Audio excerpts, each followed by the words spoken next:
Nepal is a small country. It makes up an adventure tourism for what it cannot make in the economic battle with its two neighboring giants, India and China. The recent earthquake has shook the nation and its people. Many places are still inaccessible, however, many others have survived the devastation. The most popular Everest Base Camp trail seems to have suffered least from the incident, and many adventurers have recently completed the difficult trek, despite the worry and discouragements from the international community. Here is what William from Perth, Australia has to say about his recent trek to Everest Base Camp. I'm William White. I'm from Perth, West Australia, but I'm originally Scottish, and we have just returned from base camp. Now, base camp was a very interesting place to go. It is passable. We met a young doctor, Rachel, who had the quickest walk I ever came across coming down, and she told us that base camp is accessible except for a small space and time, but it was still accessible, and that's the most important thing. It was from Lukla. We proceeded up the valley, if I can call it that. It was beautiful, but it was a bit disastrous as far as buildings go. There is plenty of stopover places for remedial things, water, food.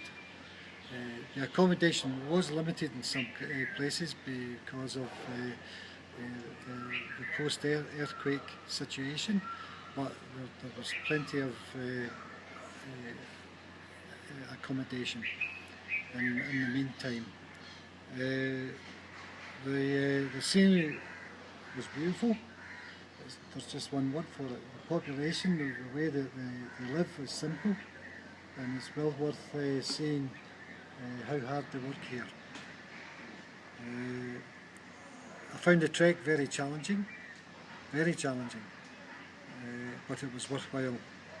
And the experience of the Nepal country and the mountains is, well, beautiful.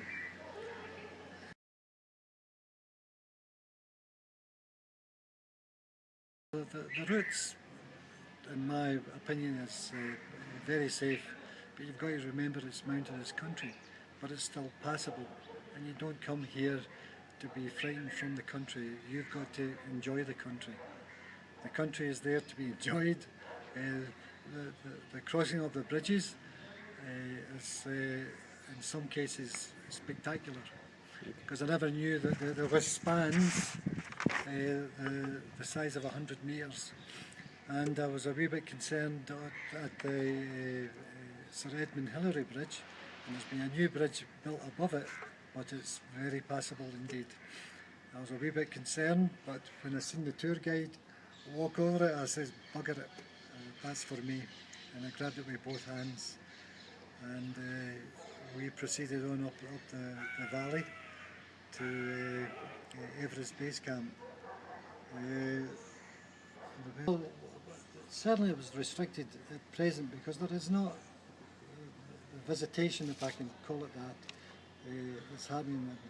People, I never had any problems as far as accommodation goes. There was very few people there for a start, but the accommodation is there, and it's just actually waiting for the return of the tourist.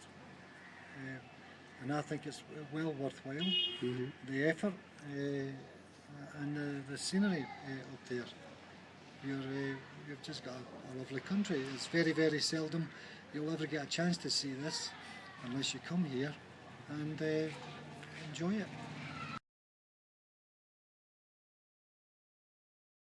Not at all.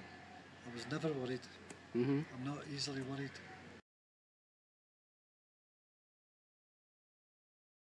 Well, you've got to come here with an open mind. I came with an open mind, and I was ready to take whatever came.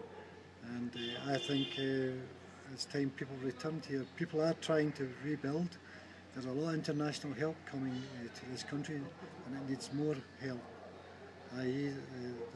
The tourists returning and feeling safe, and that's the main thing. But the bottom line is, you will enjoy the countryside. The passage, there was no obstacles for us to pass up through to Mount Everest base camp. And the only comment I can add was that Dr. Rachel, his comment, and this was before Labuche. She says Everest base camp is accessible except for a small part, but she emphasised it's still passable, and it was still passable.